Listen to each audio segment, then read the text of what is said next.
check on How's it him. looking? Need some time.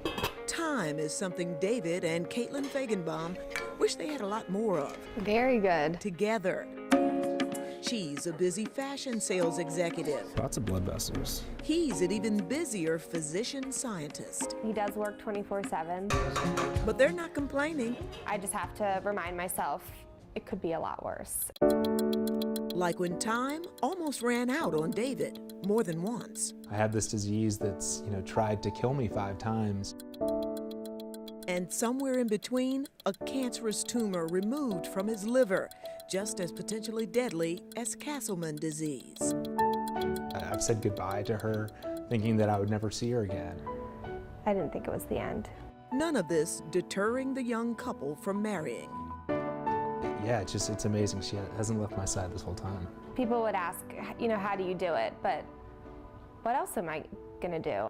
Fight as hard as her trailblazing husband. So what are you showing me here? What is this? These are Castleman disease lymph nodes. This is where we first met Dr. and patient Fajgenbaum about 1.5 years ago at work in his lab at the University of Penn. And this is actually my disease flare. He was using himself to make landmark discoveries in understanding and advancing the fight against Castleman disease. Yeah, we had found that really, rather than thinking about the enlarged lymph nodes as being tumors turning on the immune system, we figured out actually it's the immune system causing the lymph nodes to grow.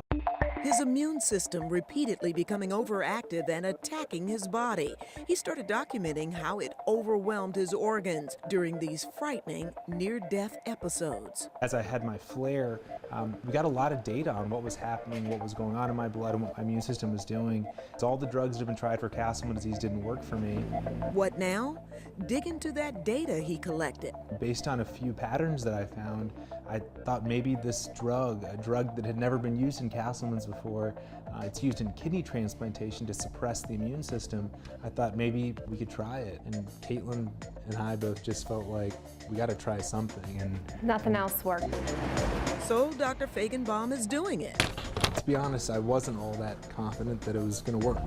The former athlete turned Penn researcher, professor, and Wharton MBA is experimenting on himself. And now, another milestone. It's been 3 years without a relapse, so more than twice as long as ever before. Still not enough for David Fajgenbaum. He says too many doctors have never heard of or know how to recognize Castleman disease. Up until a couple days ago even, there had never been a diagnostic criteria for Castleman disease. There had never been a checklist. Now there is, and you can read more about it in the current edition of the medical journal, Blood. What needs to be done? Dr. Fajgenbaum lectures about his incredible journey and progress. And I'm literally dying in this picture in the intensive care unit just across the street. His story featured this week in the New York Times, and there's more. We're also now thinking about translating our research into trying to identify additional drugs that may work for patients, and even testing the drug that's working for me on more and more patients. All that takes a lot of money, and that's where fundraising galas and Caitlin, as head of communications for the Castleman Disease Collaborative Network, are helping to double the numbers of volunteers, patients, doctors, and scientists, and those donations from around the world. Next, we want to have a family.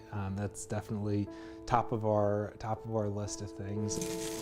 his future is still uncertain. A cure? Not yet.